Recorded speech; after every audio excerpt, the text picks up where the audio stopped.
Hey everybody, so I wanted to do a quick video today about the pros and cons of road schooling, which is homeschooling your kids on the road.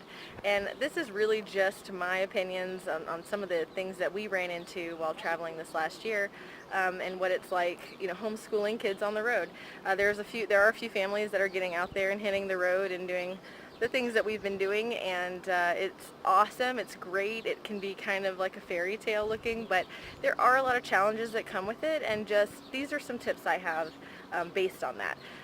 We did start homeschooling about a year before we actually bought the bus, and then we homeschooled during the bus build, so we did have some homeschooling under our belt, which is what I do highly suggest that, just because moving into a tiny house on top of starting homeschooling is really just a big adjustment, not just for the kids but for you as well as a parent and an educator. So I suggest getting in a routine and figuring out what style you have of teaching, learning, your kids' style of learning.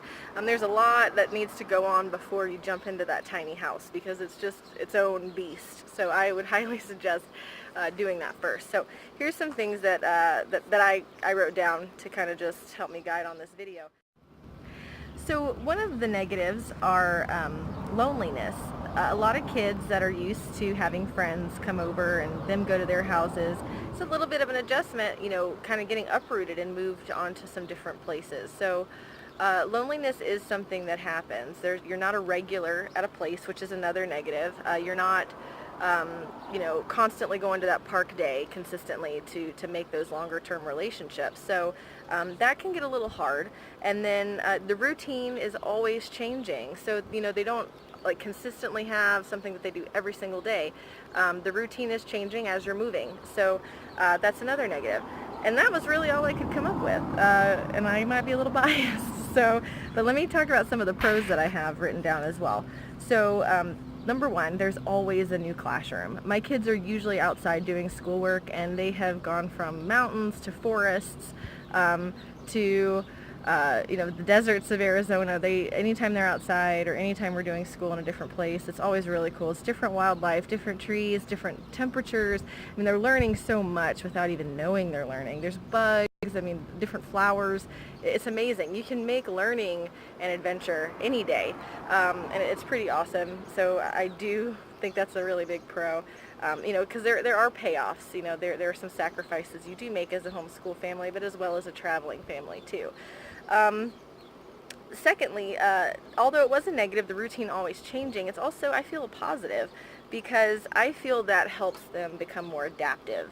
I feel it helps them be more versatile, especially in adulthood. There's always changes, there's always challenges, and I feel like it helps shape them into a more independent person. So I feel like it's also a positive, because there's many jobs where you don't always have the same schedule, and it's always changing, or life circumstance just happen. So I feel like, that could be, a negative and a positive in disguise. And it's on how you look at it too. Third, they always do make new friends. They have all kinds of different friends from all over the world. They've met kids from different states, different countries, and even though they didn't even speak the same language, they were able to play with them. It's amazing watching these kids learn and grow on the road while traveling. Although, my oldest, she's really, really shy, which I think a lot of kids, whether they're in public school or not, are. It kind of helped her come out of the shell. It helped her, expose herself and know that, hey, if I don't come out of my shell, I'm going to have to make friends. So I think it taught a lot of really good lessons as that goes, because we're always the new people. We're always meeting new people. We're always introducing ourselves, and they're always seeing us do that. So I feel like it's a really good lesson. Not being okay with always being comfortable, I guess.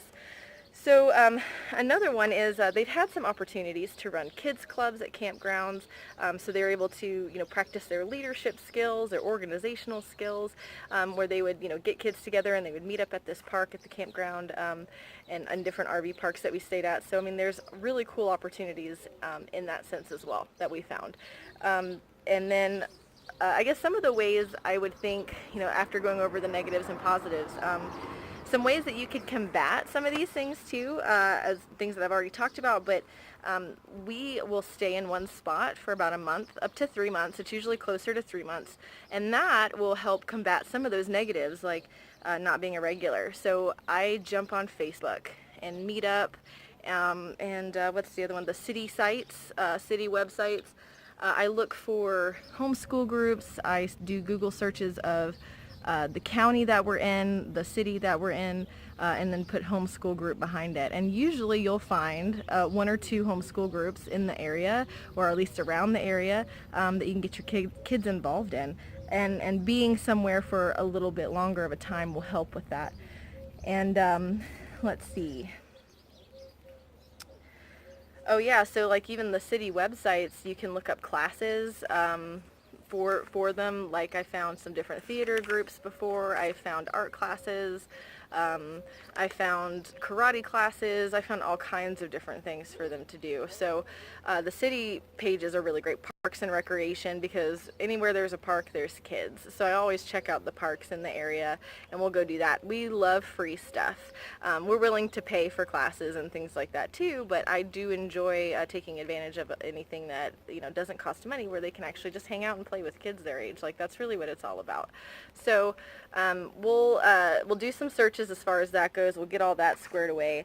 And then kind of gets them going into being a regular somewhere where they can start forming more friendships that'll last a little bit longer. Also, the Skoolie meetups that we do, Tinyhouse festivals. We haven't gone to any of those, but the Skoolie meetup that we did go to, which I loved, I plan on going to more in the future. The kids were able to hang out with other bus kids, which is its own lifestyle. You have a compost toilet you don't have to show kids how to use, which is great. It's just a different way of living. And traveling and things like that, they can kind of relate on different levels with other kids that way too. So those meetups are always great. Being a part of Facebook groups really do help. Even if you hate Facebook, just start an account just to have a way to communicate when on the road, when you're looking for different groups for your kids. I found Facebook has been really great for that, so I highly suggest it. And one of the last things I would say is that there are a variety of ways to learn. Our kids use workbooks, they use online, they use Khan Academy, they use Netflix, YouTube, we do hikes, bicycling. We also use an app called geocaching, which is a lot of fun. It's like a treasure hunt, and it's free. It's really, really awesome to get out and kind of explore your area using the geocaching app. It's pretty cool. So that's another way. So there's just tons of different ways you can learn, and that's the thing, I think that a lot of homeschoolers get is that, you don't have to be in a classroom to learn. You can be anywhere. Your whole adult life, you don't step foot in a classroom unless you go to college for a few years.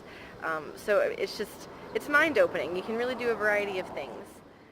Again, these are just my thoughts, some things that I've learned. I hope it helps some people out there that are, wanting to do this journey and had questions about, what is life like doing that, educating your kids on the road. Like I said, it's not something we're going to do long term, but it is a really cool part of their life. I really think that they're going to remember forever. So if anything, at least they're making some really awesome memories, and they're learning a lot about themselves, as well as what the real world out there is like. And that that you could really just be anywhere, and live anywhere, and make it a home.